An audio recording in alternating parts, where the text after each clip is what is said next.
Sir बहुत सारी बातें अभी इस समय हो रही हैं, जो तमाम चीज़ें हैं उसमें कुछ चीज़ें समझना ये चाह रहे हैं कि जो इस तरह के जो ऑपरेशंस होते हैं, चूंकि करीब करीब 15 दिनों में ऑपरेशन सेना ने पूरा किया है, तो क्या कुछ आप बता सकते हैं कि इस तरह के ऑपरेशन की किस तरीके की योजनाएं होती हैं, कैसे वो प्लान किए जाते हैं और किस तरीके से उनको एग्जीक्यूट किया जाता है? देखिए, 14 दिन लगे हैं। एक बेकरारी थी सारे मुल्क में, सारे देश में कि 22 रन तो 22 अप्रैल को हुआ है, तो उसका मैं बदले के अल्फाज शब्द नहीं यूज़ करना चाहता हूँ कि इसमें कोई बदला नहीं है। इसमें ये है कि पाकिस्तान की तरफ से उनकी डीप स्टेट जो इनकरेज करती है आतंकवाद को, उन जी। आतंकवादियों ने हमला किया, एक दर्दनाक हमला किया है। और जी। वो भी आप देख रहे हैं एक सैवेजरी, जो अंग्रेजी शब्द है सैवेजरी, जैसे जी। जो जिन लोगों को उन्होंने टारगेट किया ये पूछे हुए कि उनकी मज़हब क्या है, उसके बाद अपने उनकी फैमिलीज़ के सामने ये किया, तो इस पे तो एक हमारी जो योजना होनी थी वो ये है कि हम अगर रणनीतिक पहलू से देखें तो कोई इरादा नहीं था हमारी सरकार को कि हम उनके जो सैनिकी टारगेट्स हैं जी। या और कोई टारगेट्स हैं, मगर जो कोई भी हमारे लक्ष्य होंगे वो जी। आतंकवादी बुनियादी ढांचे के खिलाफ होंगे। हाँ, जी। ये है कि मीडिया जो हमारा, आप जानते हैं मीडिया तो वॉरियर्स हैं यहाँ पे स्टूडियोज़ में, वो कॉम्बैट फटीग पहन के माइक्रोफोन्स को एक AK-47 की तरह देखते हैं। तो इन्होंने एक तरीके से ये माहौल ऐसे किया कि बदला जी। लेना है और पाकिस्तान को ख़त्म करना है।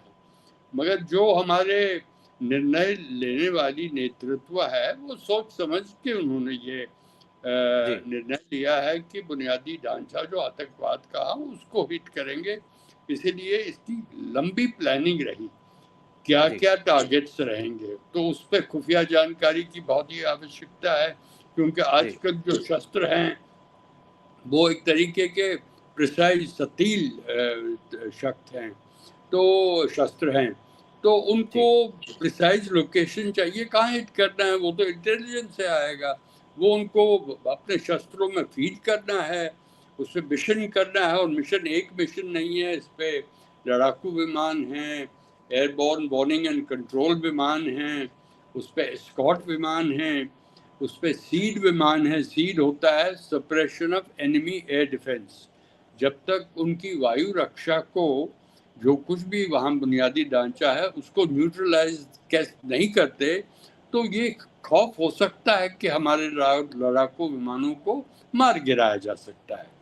और ये भी है कि हमारी तरफ से ही ये जो जो कुछ भी हमारे प्रिसिजन वेपन्स से, अब देखिए स्कैल्प एक हमारा एक एयर लॉन्च क्रूज मिसाइल है जिसका इस्तेमाल हुआ है, उसको आप 300 किलोमीटर से रिलीज कर सकते हैं, पाकिस्तान के अंदर जाने की ज़रूरत नहीं है। वैसे ही इसीलिए कहा है कि इसमें मिसाइल्स का ज़्यादा इस्तेमाल हुआ है, ड्रोन्स का ज़्यादा हुआ है, कामिकाज़ी ड्रोन या ड्रोन जो हमला करते हैं और वापस आते हैं, ड्रोन जो हमले में ही अपने खुदकुशी करते हैं, वो भी ड्रोन्स हैं। नेवी, एयरफोर्स और आर्मी की जो एक सिंक्रोनाइज्ड प्लानिंग है, कहाँ जाएंगे, कौन कहाँ जाएगा, किसकी क्या काबिलियत है, तो ये योजना बड़ी एक तरीके की बड़ी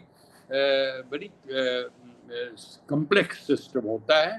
तो ये खुशी की बात है कि अभी तक तो हमने पूरी सफलता पाई, मगर इस वक्त पे अमर उजाला जैसे न्यूज़पेपर्स हैं उनको एक तरीके से सोच समझ के जो कुछ भी मीडिया को आप पब्लिक डोमेन में लाते हैं, जिंगोइज्म मत लाइए।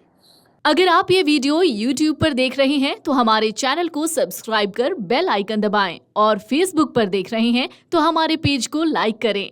8 मिलियन प्लस सब्सक्राइबर, आपके इस भरोसे के लिए बहुत धन्यवाद।